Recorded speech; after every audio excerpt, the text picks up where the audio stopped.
एवढे उद्योग आहेत की एक पक्ष फोडला, दुसरा पक्ष फोडला, आता उरलेल्यांनाही फोडा. बच्चू कडूंना अधिकार द्या, बघा सगळे जळगाव कसं स्वच्छ करून टाकते. 40-80 लोक आपण डिस्क्वालिफाय केले, तर पुढच्या अर्थसंकल्पीय बजेटमध्ये 208च लोक. अध्यक्ष महोदय, आता कुठे नेऊन ठेवलाय महाराष्ट्र आमचा? केंद्र सरकारने सगळ्या पोलीस स्टेशनची मूल्यमापन केलं आणि एक यादी जाहीर केली देशातल्या टॉप 10 पोलीस स्टेशनची. महाराष्ट्रातले एकही पोलीस स्टेशन यात नाही. महाराष्ट्रातले एकही पोलीस स्टेशन देशातल्या टॉप 10 मधल्या यादीत नाही. म्हणजे गृह खातं कसं चाललेलं आहे हे आपण अध्यक्ष महोदय लक्षात घ्या. आपल्या ऍडमिनिस्ट्रेशन कडे लक्षच नाही. आपल्याला उद्योग दुसरेच आहेत जास्त, त्यामुळे गृह खात्याच्याकडे लक्ष द्यायला वेळ नाही आहे. आणि एवढे उद्योग आहेत की एक पक्ष फोडला, दुसरा पक्ष फोडला, आता उरलेल्यांनाही फोडा. हे सगळेच मला वाटतं असं जाहीर करा तिथून की सगळेच एका पक्षात आता आहोत म्हणून, म्हणजे शांतता होऊन जाईल एकदा. अध्यक्ष महोदय, गृह खात्याकडे लक्ष द्या. गृह खात्याचं लक्ष. अध्यक्ष महोदय, मला आठवतं देवेंद्र फडणवीस उपमुख्यमंत्री तेव्हा गृह विभागाची जबाबदारी 2014 ते 19 जबाबदारी त्यांच्याकडे होती. ते नेहमी भाषणात सांगायचे rate of crime registration, rate of conviction हे आमच्या काळात कमी आहेत, जास्त आहेत, असे भाषण ते करायचे. अध्यक्ष महोदय, आणि म्हणून अध्यक्ष महोदय त्यांच्या काळात काय आहे ते आम्हाला सांगायचे, रेट ऑफ कन्व्हिक्शन जास्त आहे, आमच्या काळात आम्ही असं केलंय तसं केलंय. आता अध्यक्ष महोदय केंद्र सरकारने एक अहवाल जाहीर केलाय, त्यामध्ये महाराष्ट्र राज्यात रेट ऑफ कन्व्हिक्शन हा कमी होत आहे. महाविकास आघाडी सरकारच्या काळात 2020 ला रेट ऑफ कन्व्हिक्शन 58.29% होता आणि आता या सरकारच्या काळात 2023 ला रेट ऑफ कन्व्हिक्शन हा 41.36% आहे. म्हणजे कन्व्हिक्शनचा रेट कमी आहे. याचा अर्थ गुन्हेगारांना पकडण्यात, गुन्हेगारांच्यावर सिद्ध आरोप करण्यात हे सरकार कमी पडतंय. आणि म्हणून अध्यक्ष महोदय आपण ही गंभीर परिस्थिती आहे हे लक्षात घ्या. देवेंद्र फडणवीसांचं भाषण मी एकदा ऐकलं. मी फडतूस नाहीये, काढतूस आहे. चांगलं भाषण होतं. पण अध्यक्ष महोदय या नागपूरमध्ये काय परिस्थिती आहे? नागपूरमध्ये चोर लुटारू यांनी हैदोस घातलाय. लुटारूंची राजधानी झालेली आहे नागपूर. आणि त्यामुळे अध्यक्ष महोदय नागपुरात सरासरी रोज 3 घरांमध्ये चोरटे हात साफ करतात. नागपूरकरांच्या तोंडी हेच वाक्य असतं, हे देवा तुम्हीच सांगा आता घर सुरक्षित कसे ठेवायचे. अध्यक्ष महोदय जबरी चोरी, वाहन चोरीच्या घटनांमध्ये देखील या उपराजधानीत वाढ झालेली आहे. 22 मध्ये 167 जबरी चोरी झाल्या. यावर्षी 221 नोव्हेंबर पर्यंतच, म्हणजे 250 पर्यंत आकडा जायला काही अडचण नाही. गेल्या वर्षी 1553 वाहन चोरी घटना घडल्या. आता नोव्हेंबर मध्येच आम्ही 1600 क्रॉस केलेला आहे. अध्यक्ष महोदय सांगण्याचा मुद्दा असा आहे की अध्यक्ष महोदय या शहरामध्ये गुन्हेगारीचं प्रमाण प्रचंड वाढलंय. आणि म्हणून आम्ही म्हणतो की महाराष्ट्रात इतरत्र फिरण्यापेक्षा नागपूरमध्ये ठाण मांडून गृहमंत्र्यांनी बसावं आणि महाराष्ट्रातल्या नागपूरच्या उपराजधानीतला हे गुन्हेगारीचं जे सगळं वातावरण आहे अध्यक्ष महोदय ते एकदा दुरुस्त करावं, एवढी आमची त्यांना सूचना आहे. मागच्या वर्षात 2904 बलात्काराच्या घटना घडल्या. आता बलात्काराच्या घटनांमध्ये महाराष्ट्राचा 4था नंबर आलाय. म्हणजे तो अजून ह्यांचं राज्य कंटिन्यू राहिलं तर पहिला नंबर यायला फार वेळ लागणार नाही. त्यामुळे 4थ्या नंबरला आमचं राज्य बलात्काराच्या घटनात आम्ही पोहोचवलं. खुनाच्या घटनांमध्ये देखील अध्यक्ष महोदय महाराष्ट्र 3ऱ्या क्रमांकावर गेलेला आहे. आणि अध्यक्ष महोदय जळगाव मधली घटना, 8 वर्षाच्या मुलीची निगृणपणाने हत्या करण्यात आली. जुलै महिन्यात एरंडोल येथील वसतिगृहामध्ये 5 अल्पवयीन मुलींचे लैंगिक शोषण झाले. याला कोण जबाबदार आहे? जळगावचं नाव काढलं तर जळगावचे मंत्री आमच्या बच्चू कडूंना जवळ घेऊन बसतात. हा प्रश्न महत्वाचा आहे. बच्चू कडूंना अधिकार द्या, बघा सगळे जळगाव कसा स्वच्छ करून टाकतील. पण अध्यक्ष महोदय जळगाव जिल्ह्यात 3 मंत्री आहेत आणि अध्यक्ष महोदय 3 मंत्री आपल्या माता भगिनींना सुरक्षित ठेवण्यात अपयशी ठरत आहेत. या सगळ्या घटनांना कोण कारणीभूत आहे? मंत्री व्हायला काय अडचण नाही, कोणाची तक्रार नाही, पण महिलांची सुरक्षितता यांच्या काळात धोक्यात आलेली आहे हे या ठिकाणी सांगणं गरजेचं आहे. अध्यक्ष महोदय मुंबईमध्ये 2023 साली सँक्शन पद 30,115 आहेत, पण फक्त 19,532 पोलीस आहेत त्यांच्याकडे. 35% जागा रिक्त आहेत आणि सरकार पोलीस भरतींच्या बाबतीत पावलं टाकत नाही. हे अध्यक्ष महोदय दुर्दैवाने आहे. पद रिक्त ठेवायचं, नोकर भरती करायची नाही. अग्निवीर आहे, अग्निवीर योजना केंद्र सरकारची आर्मीमध्ये जायची. मला जरा शंका आहे त्या अग्निवीर प्रमाणे पोलिसांच्या ती असे काही वीर घालायचे असं दिसतंय, कारण कॉन्ट्रॅक्टवर पोलीस भरती करायचा मानस या सरकारचा अशी माझी अध्यक्ष महोदय शंका आहे. आणि म्हणून एवढी पद रिक्त ठेवण्याचं काम काय? आता मध्ये कॉन्ट्रॅक्टवर जरा दंगा झाला म्हणून काही GR विड्रॉ केले, पण अध्यक्ष महोदय कॉन्ट्रॅक्ट भरती पोलिसांच्यात करायची कल्पना सरकारची आहे का? हे 3000 पोलीस भरती कॉन्ट्रॅक्टवर करायची असा प्रस्ताव आहे अशी माझी माहिती आहे. आणि म्हणून अध्यक्ष महोदय की रिक्त जागा ठेवायच्या आणि मग अचानकपणाने कंत्राटदाराकडून त्या भरायच्या, हेच सध्या अध्यक्ष महोदय या सरकारचं चालू आहे. आणि त्यामुळं या निमित्ताने पुन्हा एकदा 2014च्या निवडणुकीत आम्ही बघितलं, एक भगिनी नेहमी टीव्हीवर यायची आणि म्हणायची, महिलांचे प्रश्न मांडायचे आणि म्हणायचे कुठे नेऊन ठेवलाय महाराष्ट्र. आता अध्यक्ष महोदय तिला हुडकतोय आम्ही, ते कुठे गेल्या ताई त्या. अध्यक्ष महोदय आता कुठे नेऊन ठेवलाय महाराष्ट्र आमचा, असा प्रश्न आम्ही नाही, महाराष्ट्रातली लोक विचारायला लागली आहेत. ड्रग्जचा तर विषय चर्चा करायचाच नाही. उडता पंजाब तसं उडता महाराष्ट्र अशी परिस्थिती आपली केलेली आहे.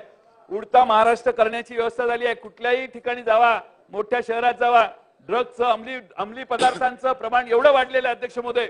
आणि ते सगळे हप्ते देत असतात. हप्ते देत असल्यामुळे त्यांच्यावर कोणी रेड करत नाही आणि सगळे सर्रास व्यवसाय, अवैध व्यवसाय चालू करण्याचं काम हे सर्व ठिकाणी चाललंय. आता त्या ललित पाटलांच्यावर बोलून मी माझा वेळ घ्यायची काही गरज नाही, तुम्हाला सगळंच महाजन साहेब माहिती आहे. आणि त्यामुळे तुम्ही त्याच्या मागे असं मी म्हणत नाही अजून, पण ह्या सगळ्या प्रकरणामध्ये त्याला हॉस्पिटलमध्ये ऍडमिट करण्याची व्यवस्था देखील मंत्रीच करतात. त्याला त्या हॉस्पिटलमधून पळून जाण्यासाठी व्यवस्था चालूच आहे. आणि ड्रगचा त्या ठिकाणी फार मोठा त्याचा कारभार आहे. अध्यक्ष महोदय, महाराष्ट्रात ड्रग माफियांना राजाश्रय देण्याची आता नवी प्रथा चालू झालेली आहे. म्हणजे ज्या ठिकाणी जास्त पैसे मिळतात त्या सगळ्या गुन्हेगारातल्या पद्धतींना संरक्षण देण्याचं काम हे सध्याचं सरकार करतंय. आणि म्हणून अध्यक्ष महोदय, संपत आलं, शेवटचाच मुद्दा आहे. 2:15 वाजता रिप्लाय देणार आहेत माननीय गृहमंत्री. आम्ही भाषण केल्याशिवाय ते रिप्लाय कशाला देणार? आमचं भाषण झाल्याशिवाय त्यांना बोलायला स्फूर्ती मिळते. त्यांना स्फूर्ती करण्यासाठी, त्यांना गरम करण्यासाठी चालू आहे.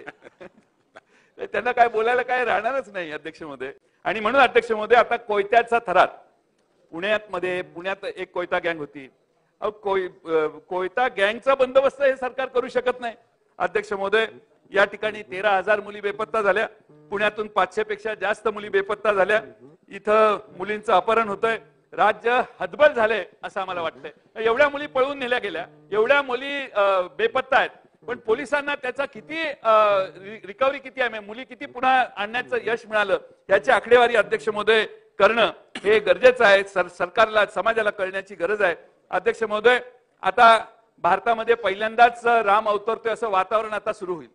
रामाचीच ही भूमी आहे अध्यक्ष महोदय. अयोध्येला जन्म झालेला असला तरी महाराष्ट्रात देखील राम येऊन गेला. रामाचा एवढा आदर असेल तर आमच्या सीतामाईंचं संरक्षण करायची तरी तेवढी गरज आहे. सीतामाईंचं संरक्षण म्हणजे महिलांचं संरक्षण महाराष्ट्रातल्या करण्यासाठी काहीतरी आधी करा आणि मग अयोध्येच्या रामाला पूजायला आम्ही सगळे येतो. आमचा त्या अयोध्येला विरोध नाही, रामाला विरोध नाही, पण अध्यक्ष महोदय, आमच्या सीतामाईंना संरक्षण देण्याचं काम हे आपण कधी करणार? शेवटी महाराष्ट्रात बरेच अधोगती आपल्याला अनुभवायला आलेले आहेत. अध्यक्ष महोदय, डायमंडची नगरी गेली. परवाच पंतप्रधान महोदयांनी सुरतला डायमंड बोर्सचं उद्घाटन केलं. बिल्डिंग जोरा आपल्यासारखीच झाली आहे तिकडं. फार चांगलं तिथं व्यवस्था झाली. बुलेट ट्रेन आहे, त्यामुळे आता काय प्रश्नच नाही. आणि इंटरनॅशनल फायनान्शियल सेंटरही गेलं, मधले काही प्रकल्प गेले. सगळं अध्यक्ष महोदय जर आपल्या राज्यातून बाहेर गेलं तर बेकारीचा दर वाढणार. बेकारीचं मूळ हे बेकारीचा संबंध आपल्या गुन्हेगारीत आहे. आणि म्हणून महाराष्ट्रातले तरुणाई ही आता गुन्हेगारीकडून वळते, ती थांबवण्याचं काम अध्यक्ष महोदय आपण सगळ्यांनी केलं पाहिजे. आणि म्हणून अध्यक्ष महोदय, माझी सरकारला आग्रहाची कळकळीची विनंती आहे. भ्रष्टाचार तर काय आता सर्रास म्हणजे कुठेही त्याचं म्हणजे भ्रष्टाचारावर बोलणारा वेडा असा त्याचा अर्थ व्हायला लागलाय. कुठेही एखादा मोठा प्रोजेक्ट गेला की त्याकडून पैसे काढ. एखादा रस्ता मंजूर झाला तर त्यातनं 10%, 20%, 25%, 30% काढ. काय चाललंय काय? या महाराष्ट्रात अशी संस्कृती नव्हती. पण कुठलेही प्रकल्प मोठे मंजूर केले तर ज्याच्या एरियात आहे त्याला अधिकारच दिलाय, त्याच्याशी तू डील कर, काय करायचं ते तू कर. म्हणजे अध्यक्ष महोदय, महाराष्ट्रामध्ये अशी लिबरल व्यवस्था कधी नव्हती. ज्या त्या भागात लिबरल व्यवस्था आहे. तुझ्या भागात तू काय कर, तुला किती बाबा एवढे कोटी, ठीक आहे घे, काय करायचं ते कर. अध्यक्ष महोदय, पालकमंत्र्यांच्या डीपीडीसी मधनं पैसे खर्च होताना देखील त्याला टोल लागायला लागलेला आहे. ही महाराष्ट्राच्या या सभागृहाच्या दृष्टीने सगळ्यात मोठी गंभीर बाब आहे. तुम्हाला जिल्ह्यात चौकशी करा. एक आपल्याकडे स्टॅटिस्टिक्स डिपार्टमेंट आहे. ते स्टॅटिस्टिक्स डिपार्टमेंट मध्ये एक छोटी विंग आहे. त्यामध्ये राज्यात महागाई किती आहे, कशा इफेक्ट आहेत, त्याप्रमाणे लोक काय बोलतात ह्याची माहिती मिळू शकते. लोक सांगतील महागाईचा, भाजीपाल्याचा रेट आता चर्चा होत नाही. आता कुठल्या कॉन्ट्रॅक्टला किती टक्के दिले ह्याची चर्चा मार्केटमध्ये फार होते. आणि अध्यक्ष महोदय त्यामुळं कुठे नेऊन ठेवलाय महाराष्ट्र ही परिस्थिती. अध्यक्ष महोदय आता तुमचाच प्रश्न घ्या ना, बाकीचं जाऊ दे. तुमच्या तालुक्यात जिल्ह्यामध्ये तुम्ही मेडिकल कॉलेजसाठी पायऱ्यांवर जाऊन बसला. तुमच्याकडे बघायला वेळ नाही, कारण बाकीची कामं फार महत्वाची आहेत. सरकार सकारात्मक आहे त्या बाबतीत. सांगितलेलं आहे तुमचं धाडस नाही अध्यक्ष महोदय. तिथून आदेश द्या त्यांना की उद्या आज हाऊस संपायचे, तुम्ही आदेश द्या. तोच मार्ग आहे तुम्हाला तिथं मेडिकल कॉलेज करायचा. तिथून आदेश द्या, आज हाऊस संपायच्या आत मेडिकल कॉलेजची घोषणा करा, असं तुम्ही तिथून आदेश द्या. आता मी सांगलीचा तुमच्या वर्ध्याला कसं काम करायचं हे सांगायची पाळी माझ्यावर यायला लागली. तुमच्यावर अन्याय किती. मला तुमच्याबद्दल पूर्ण सहानुभूती आहे, तुमच्या व्यक्तिमत्वाबद्दलही सहानुभूती आहे, पण हे लोक तुमचा गैरफायदा घेतात. तुमची कामं करत नाहीत. कामं कुणाची करतायत? आमच्याकडून तिकडे गेलेल्यांची करतात. तुमची कामं नाही आहेत. 105 लोक लांबून येऊन पत्र देतात, का उपयोग होत नाही, पण भिंतीवर धडक मारणे हे विरोधकांचं कामच आहे. आता तुमची संख्याच वाढली. आता शेवटचाच मुद्दा अध्यक्ष महोदय, अध्यक्ष म्हणून आपल्याकडे आता आमच्या डिस्क्वालिफिकेशनचे प्रोसिडिंग चालू आहेत. 40 आणि 40 80 लोक आपण डिस्क्वालिफाय केले, तर पुढच्या अर्थसंकल्पीय बजेटमध्ये 208च लोक हे सभागृहात असतील. आता प्रथा सुरू झाली आहे देशात, लोकांना घरी घालवायचं आणि राज्य करत राहायचं, सस्पेंड करायचं आणि राज्य करत राहायचं. त्यामुळे आता आम्हाला सगळ्यांना आमच्या डोक्यावर हँगिंग सोल्ड आहे. आम्ही खरे ओरिजिनल, पण काय करणार. त्यामुळे काय निर्णय लागेल आपल्या अध्यक्षपदाचा, हे अध्यक्ष आमच्याबद्दल काय निर्णय देतील ते हिअरिंग मध्ये कळेल. तुमच्याबद्दल मी काही प्रिज्युडाइज स्टेटमेंट करत नाही. परंतु अध्यक्ष महोदय, या राज्यामध्ये आपल्या बळ आहे, आपली संख्या आहे, म्हणून किती रेटायचं. निधी देताना अध्यक्ष महोदय या बाजूच्या पुरवणी मागण्या उडून बघा, 2 मागच्या, या बाजूच्या कुणालाही निधी दिला नाही. निधी दिला तर दम मागायला गेलं तर दम मिळतो यांना सगळ्यांना. त्यामुळे अध्यक्ष महोदय ही काय पद्धत आहे का. थोडंसं असतं प्रत्येकाच्या. आता शेवटी एखाद्याच्या मतदारसंघात अशा काही घटना आणि असे महत्वाचे प्रश्न असतात. 50 लाखाने 2 कोटीने त्याचं त्या तिथल्या सामान्य लोकांची गरज होती. हे काय निधी घरी घेऊन जाणार नाही कोण. पण अध्यक्ष महोदय लोकांच्या गरजांसाठी सभागृहात 4 लाख लोकांनी मतदान करून निवडून आणल्यावर त्यांना न्याय देण्यासाठी इथं समोर बसलेले मंत्रिमंडळातील सहकारी आहेत. हे सरकार हे महाराष्ट्राचं आहे. हे सरकार पूर्ण सभागृहाने असेल विरोध आमचा, पण सरकार त्यांची बाजू जी आहे, त्यांना जी संधी मिळालेली आहे त्याचा वापर आपल्या शपथेत लिहिलेला आहे. कुणाच्यातही मी भेदभाव करणार नाही, पण भेदभाव फार चालू आहे आणि तात्विक विरोध देखील सहन करायची तयारी नाही. कोणी विरोधात बोललं तर सहन चालत नाही. कोण विरोधात बोलला तर त्याचा कार्यक्रम करायची लगेच तयारी होते. त्यामुळे अध्यक्ष महोदय बोलणाऱ्यांची संख्या कमी झाली. त्यामुळे अध्यक्ष महोदय आपण सावध राहा. आपण त्या ठिकाणी मेडिकल कॉलेज, आता टर्म संपत आली, कदाचित लोकसभेबरोबर विधानसभा लावतील. त्यामुळे तुम्हाला परत मतदारांना सांगता येणार नाही की तुम्ही का मेडिकल कॉलेज केलं नाही, त्याचं उत्तर देता येणार नाही. चिंतक आहे. माननीय मुख्यमंत्री उपमुख्यमंत्री यासाठी पूर्ण सकारात्मक आहे. ठीक आहे, काही सकारात्मक आहे म्हणजे शेंडी लावायचे उद्योग आहेत. तुम्ही ऑर्डर घ्या ना, let him write on paper की बाबा हे मान्य आहे. ऑर्डर GR काढा, आज संध्याकाळपर्यंत GR काढा. यांना पाहिजे त्या गोष्टी दुपारपर्यंत होतात. मग तुमच्यासारख्या एक गरीब सामान्य सहृदयी चांगल्या प्रवृत्तीच्या माणसाला एक काम करता येत नसेल तर आमदारकीचा उपयोग काय तुम्हाला तो. म्हणून मी अध्यक्ष महोदय फार वेळ घेत नाही. पुन्हा विनंती करतो की हे जे मुद्दे मांडलेले आहेत ते आत्मचिंतन सरकारने करावं आणि सगळ्यांना न्याय देण्याचा प्रयत्न करावा. मला बोलण्याची संधी दिली याबद्दल धन्यवाद.